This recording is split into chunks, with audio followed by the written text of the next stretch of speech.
Okay. So with that, I would like to open it up for questions.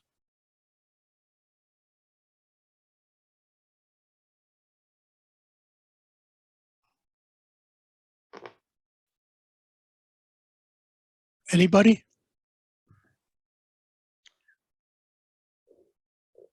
Larry, when it comes to the metrics, Yes.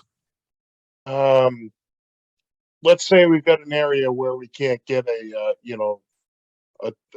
triaxle truck in, and we have to use 1 tons, and we're looking at 4 tons per load. Is that going to be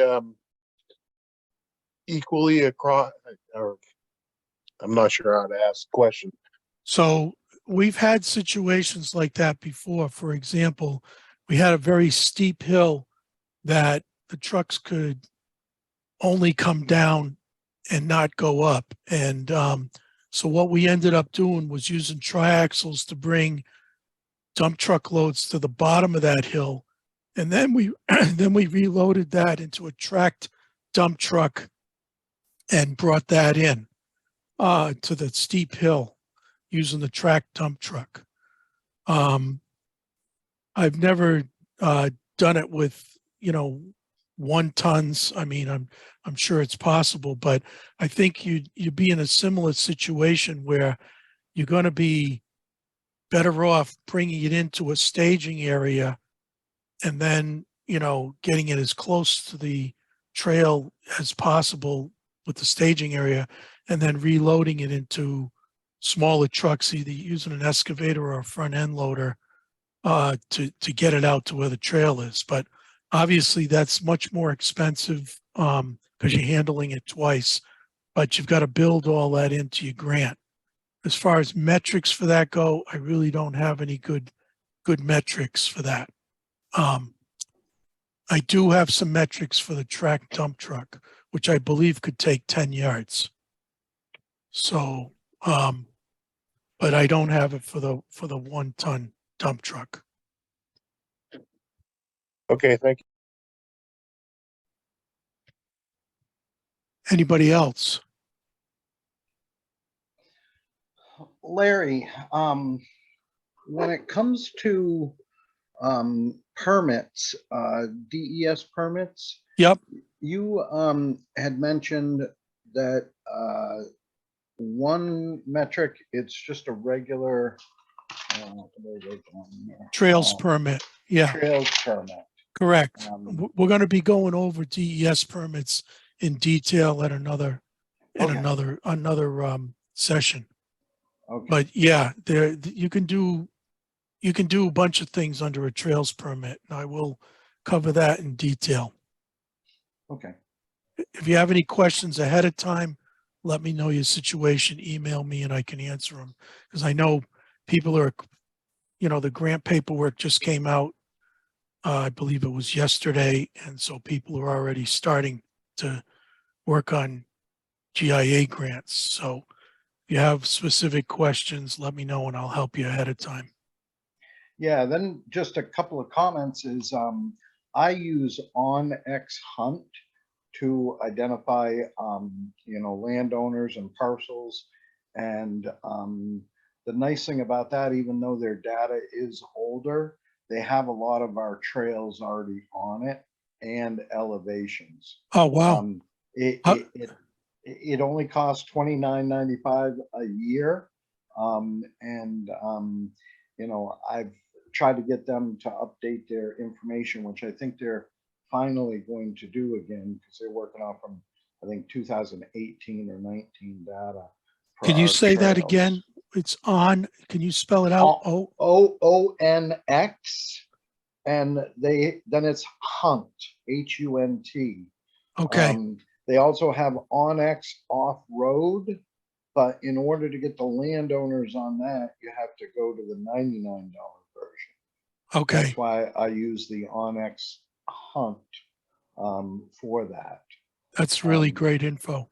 And then our club has used track dumps to get material out there, and renting them. I haven't got any good metrics out for that yet, but seeing what you've done, we'll definitely pay attention to that to try to come up with some good metrics. Okay. Yeah, the metrics are really handy, and when you go and try and do these type of plans, and then it's going to become even more handy when we do the detailed budget spreadsheet, which is one of the next things we're going to be doing. So I have created an assignment for you. You guys should be able to see that now because it turned on at 7:30.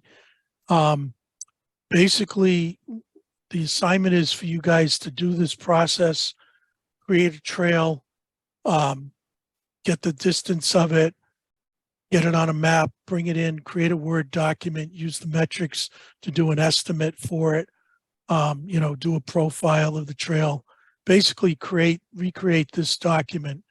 And I gave you this document, I gave you the metrics, I gave you a list of step-by-step steps that you need to actually go through this. And if you run into any problems, feel free to email or call and I'll be happy to help you out. But I think this is going to go a long way towards having you guys learn all these different programs so you feel comfortable with them.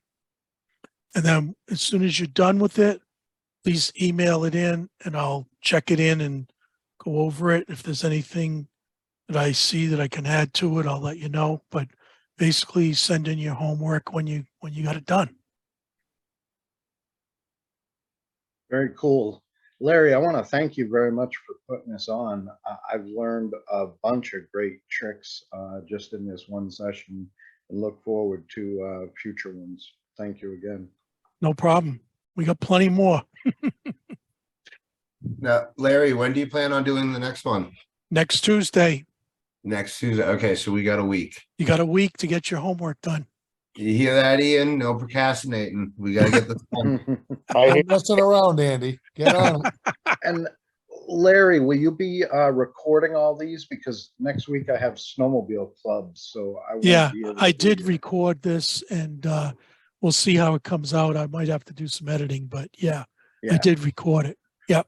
perfect. Thank you. But I will do my homework. Okay, hey, Larry, I got one quick question for sure. you. Are you familiar with QGIS? Nope. It's an open source GIS system that's similar to ArcGIS, and I've been trying to use it for our club. And if you happen to run into anybody that knows anything about it, I would love a little bit of help because I'm making progress, but it's a slow learning process for me. And what are you trying to accomplish with that? I'm basically trying to geolocate the entire trail system and then also make it as a mobile platform. So you're trying to create a product out of it. I wouldn't really say it's a product. I mean, we'd make it available for everybody for free. I just want to be able to map it similarly to Google Earth, but do web mapping so that people can pull it off of their mobile device or the web. Okay. So just to let you guys know, there is another product out there that you can use for free that has the entire trail system already in it. Have you ever heard of Polaris Ride Command? I have, and I'm interested. So, okay. So Polaris Ride Command, and you don't need to do anything special to get this. You just go to type that into the Google search and you can bring it up. And when it comes up, it asks you if you want to look at the snowmobile trails or the ATV trails. And so if you click snowmobile, then snowmobile designations are going to come up and, you'll see a different trail system than if you click on the ATV trail system. And the names actually change as well. So what we were calling Corridor 19 here is going to be a different trail name, you know, if you're looking at the ATV side. So I recommend you take a look at that. It might be doing exactly what you need done with that QGIS. And the advantage of that system is that it's free to the users, it's free to the trail masters, and I keep our trails up to date in it, just like hundreds of other trail masters do. And you know, you can edit your own trails. You can add things like gas stations, stores, parking lots. You can also change the status of a trail if it's closed, like during the mid-season. Let's say you're doing work on it or it has a washout, you can close it and it'll be reflected in everybody who's looking at that out in the field. So this is all part of their ride command system that's built into their ATVs and snowmobiles, but it's also available on phones and you know, iPads, whatever. So I find that to be very helpful as well if I'm looking for trail names or whatever. The only bad part about that system is there's no way to export data out of it. So like to bring it into Granite View in order to check for, you know, wetlands and stuff. So that's why I use Google Earth. But as far as getting trail systems documented and put out to the public, to me, Ride Command is the answer. Ian, I can send you some information on that. They put out a newsletter every month and it has all the contact info. We also use it for Sullivan County too. That was great, Terry. Thank you very much. You are welcome. Anything else? Larry, once the RTP grant is sent in, is there a way to revise it if you come into problems and you are over budget? Okay, so yes and no. So what, for example, I put in an RTP grant last year for 80,000 and I'm matching it with 120,000 of GIA grants, GIA grant money. Now, the problem is I went and got estimates on bridge materials, culverts, all that stuff last year. And, you know, when I put the grant together, and obviously that could have changed now. So what I usually do is, you know, I can't change my RTP grant from last year. But what I can do is update my spreadsheet for my GIA grant that I'm going to be putting in this year. So in other words, you know, some of my materials are on the GIA grant. Now, if there's materials on the RTP grant and it's going to cost me more money, sometimes what I'll do is I'll work with the Trails Bureau to move some things around. You can't really change the whole thing, but you can move stuff. So let's say I'm going to save some money on excavation work for whatever reason. Then I can move some of that money to help cover increased cost of materials. The best thing that you can do is to talk to Alexis or the other person that's now taken over RTP grants and work with them if you have a situation. But the bottom line is you can't get more money than you asked for, number one. Number two, it's you can move some things around from one category to another.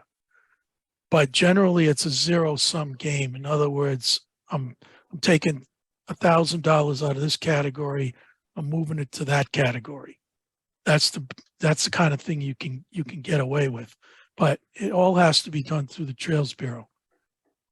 So- The area that you can mess around with, and this is what's kind of good, is, you know, the fact that I got 80 grand that's kind of cast in stone from last year, but I got 120 grand that hasn't been put in yet.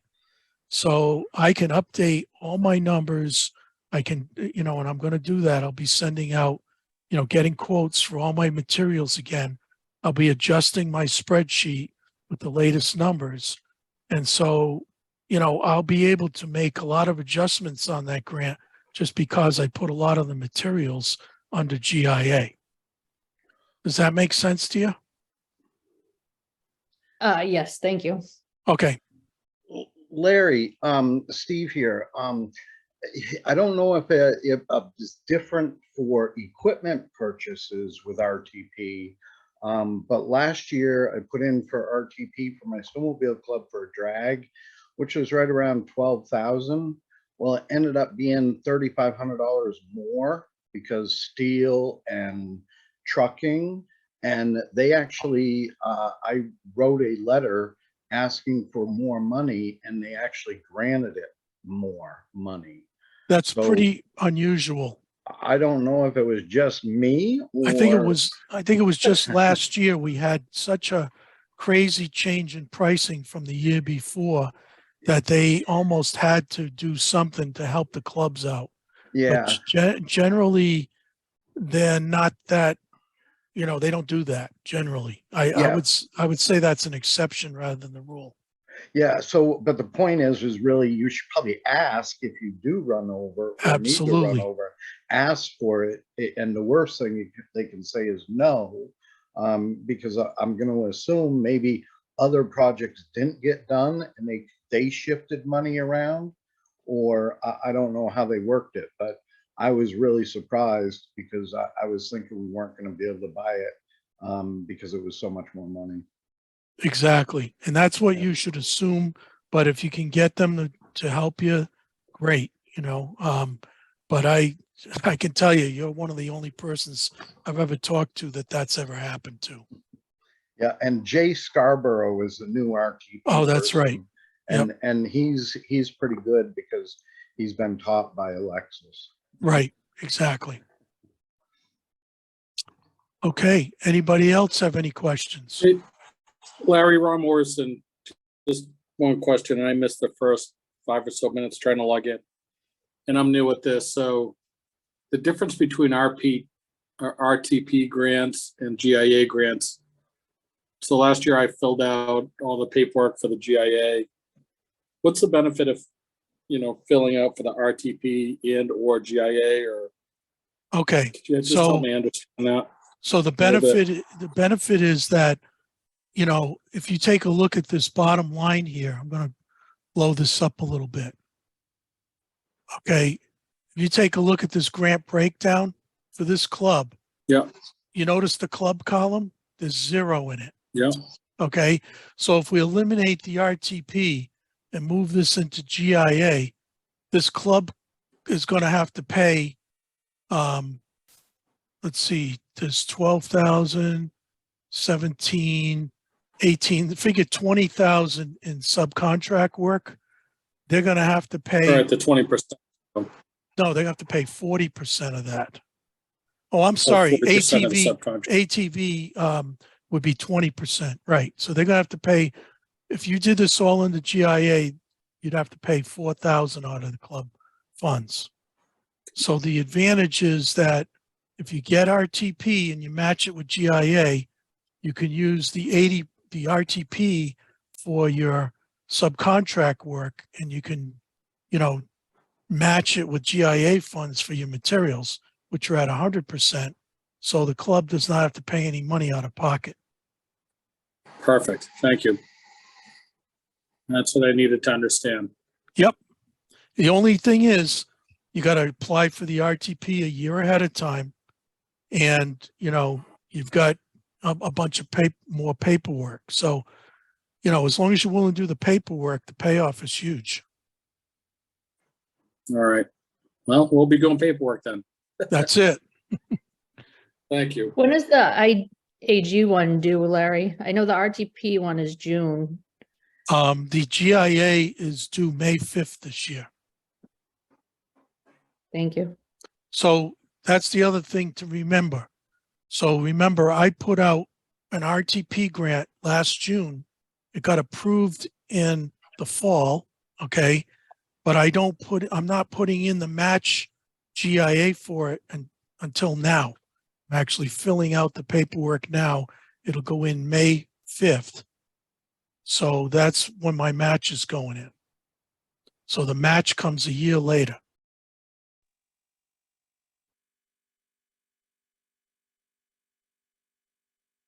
Everybody get that? Yeah, so those of us that didn't do it last year, we should do the RTP now for next year for 2024. And then do the GIA for this year, 23, Yeah, and there'll be no RTB on it. So so for this year, if we didn't file for last year, we're out of luck. But we Right. should plan for next year now under RTP, do this year under GIA for whatever we have to do this year. And then next year we'll have hopefully approved RTP and GIA. that's right. Basically, what I try and do is I try and plan my projects 1 year in advance. And I try and make them big, so that I'm including a lot of stuff. That's the other rule you have to be careful of with these projects. If you notice, I had 2 sections of trail in my project, but it's the same trail name. So I can include that all under one project. If I had a different trail name, then I'd have to have 2 separate projects. So that's another thing you got to watch out for when you're doing your projects. Try and group them all so that they're all in the same trail name. And that way there you can, even though like the project I applied for last year had 5 different locations where work was being done, but it's all on the same corridor. It was all on corridor A1. So I had 5 different locations, but it's all corridor A1. So it was all one project.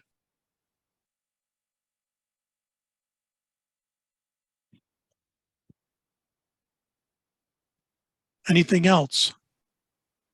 Is there a volunteer match for the RTP also? Yes. So you can do things like and they have a federal rate, and that'll be in your instructions. The federal rate from last year was I believe it was $28.84 per hour. So you can charge, you can keep track of the hours it took to go pick up the hay. If you had to go pick up bridge materials, you have to build a bridge.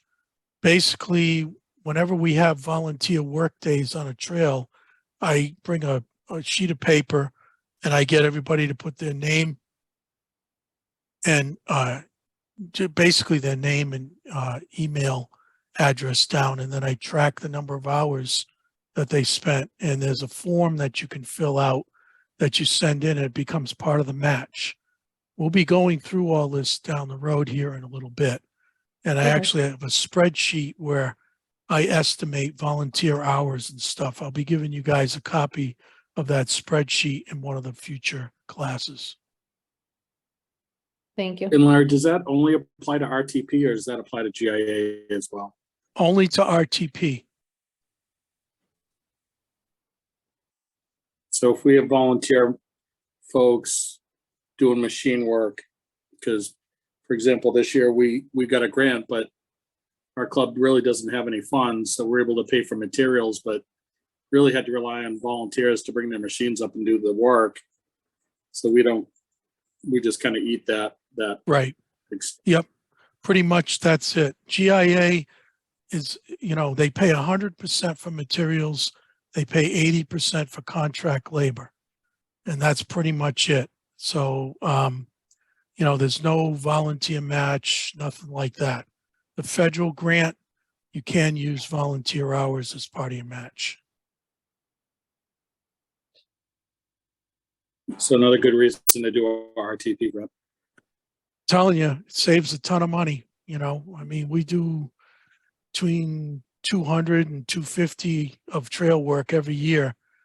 And I would say we've had to pay out of the club funds over the last 5 years, maybe 15,000. And that was mainly for environmental studies, doing cutting work that had to be done in the winter because of bats and all this other crap that they have. So, you know, we've had to come up with our own money for a bunch of stuff. But, you know, if you look at $500,000 worth of trail work, you know, 15 grand is not too bad.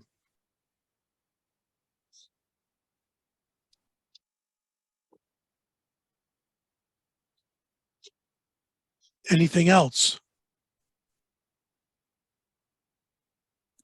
Okay. Thank you guys for coming today, and make sure you check out your homework and send me any questions you've got, and I'll see you next week, same time, same station. Thank you so much, Larry. This is No problem. really Larry. great. And Yeah, we're gonna, Really appreciate your time. we'll be sending out a new invite, so don't use the old invite. You'll be getting a new invite for the next meeting. It'll come out next Tuesday around noontime. Great. Okay, Thank thank you. you. Okay, Thank you're you. Have a good welcome. night. Thanks, Thanks, Larry. Larry. Have a great night. Night. Okay. Yep.